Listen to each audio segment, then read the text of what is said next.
Hey, it's Ash and I'm the vegan neuropsychologist. This video is about coping with social media stress. So I'm not sure if you're aware of this.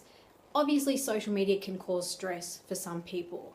It's interesting though, because a lot of us use social media as a way to relax and to unwind. And it seems that there's this delicate balance where we use social media to unwind and then we kind of hit this trigger point and all of a sudden it causes stress. So it ends up causing more problems than it solves. And if you go online, ironically enough, if you go online to look for strategies to cope with social media stress or internet stress, the recommendations are usually things like just to unplug, just to get rid of your apps, just to turn off your notifications, put the phone away, put the computer away, just disconnect. And sometimes it's even to install apps on your phone that can regulate your use for you.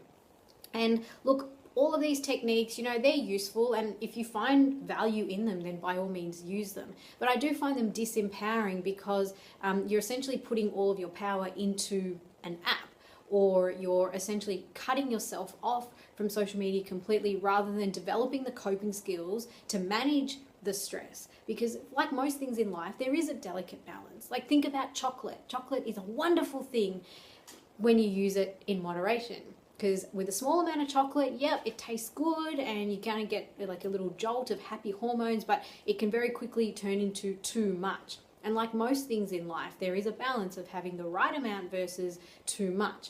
And social media is just one of those things. So I wanted to create this quick video to share with you a few tips, maybe you've heard them before, maybe not, about how you can cope when social media is stressing you out. So number one is to know your stress signals. So this is really about self-awareness because everybody feels stress differently. Some people feel it up here in their chest, some people feel it in their throat, some people feel it in the pit of their stomach. And when you're online and you're distracted by something, we often don't pay a lot of attention to what our body is doing. So this is why some self-reflection time can be really useful. Just sitting back, just for a few minutes and just becoming aware of exactly how we're feeling and what our body is doing. And once we get practiced at being able to recognize stress within ourselves, then when we're on social media or when we're doing something in the real wide world, we will be more aware of when we're becoming stressed. And the key with stress is to really tackle it in the early stages. You don't want your stress to get out of control before you do something about it. So that's step one, which is practicing self-awareness. Tip number two is to know the 3-to-1 ratio. And I have mentioned this in previous videos. Basically, our mind tends to focus on the negative. So for every one negative image or negative article we read, we need to read 3 positive ones to counterbalance it. So it's not just 1-to-1, it's not even 2-to-1, it's more like 3-to-1. Our mind has such a hard time focusing on the positive sometimes, and it's so easy for us to focus on the negative that we really need to make sure we're feeding ourselves lots of positive images and positive stories and all of those feel-good tales of someone rescuing a duck and now they're best friends with this duck, and just some of those good stories that make you restore your faith in humanity. I think when we scroll through our news feed or when we even reading the newspaper or watching the news on TV, it's so much bad news and negative news that our perception can get skewed into sort of the worst of society, and we need to bring it back to remind ourselves actually there is a lot of beauty, there's a lot of generosity, a lot of kindness in the world. We just need to remind ourselves of that sometimes. So remember, it's a 3-to-1 ratio. For every 1 negative image, you need to see 3 positive images. For every 1 negative story, 3 positive stories, and so on. Okay, tip number 3 is to focus on creating rather than consuming. And now, we have so much information, we're all so connected, we could spend the rest of our lives consuming information, just reading it, watching it, just taking it in. But creating content is something a bit different. That's when we're putting together our thoughts and our ideas and our knowledge and maybe incorporating some opinions of others, and we're generating something that is brand new, it is unique, and it's never been seen or done before.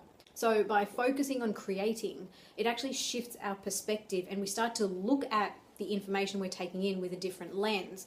So if we know that we want to produce something, like we want to come up with an image or we want to come up with a piece of writing or maybe a video, then we're going to look at the content in front of us in a different way. as opposed to if we're just consuming information, we often consume it mindlessly or unintentionally without even really thinking.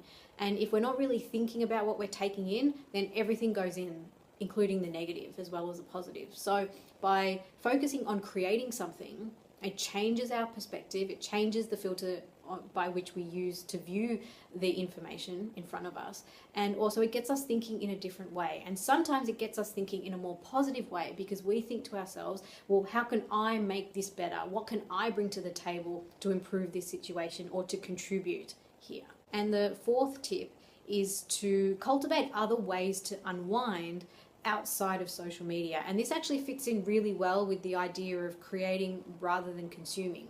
Because if we're creating something, maybe a piece of writing, like maybe a blog article, then in producing that work, we need to enhance our writing skills.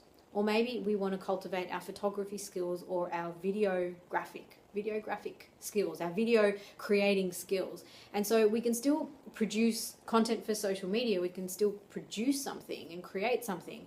The skills that are needed to produce that can actually be a way of relaxing. It can actually be a creative outlet. And it's always useful to have multiple creative outlets because heaven forbid one day, what if the internet doesn't work or the internet goes down and we're completely stressed out and we have no way to relax or unwind. It's really important that we have alternatives to that. So those are my 4 tips. So I'll run through them quickly. So the first one is to be self-aware, to know your stress signals. The second one is to remember that 3-to-1 ratio. So for every 1 negative image, you need to see 3 positive images. The third one was to focus on creating rather than consuming. And the fourth one is to cultivate methods of stress reduction that are outside of social media and that can actually link in with the content that you're creating for social media, whether it's an image or a video or a piece of writing. I also really want you to remember that fine line. There is a delicate balance and it's constantly shifting. There are some days you could be on social media for hours and you'll be totally fine. And other days you're on there for 5 minutes and you walk away feeling like the world is going to hell and you just feel sick to your stomach. So every day it's going to change. It depends on you. It depends on the stress that you're under in your real life. And so be okay with that.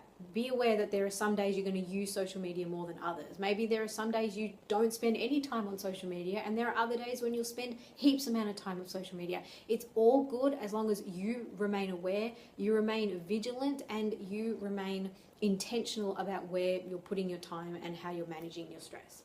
So I'm going to leave it there. Thank you so much for watching. I really love to know your thoughts, so leave me a comment down below and I'll see you in the next video.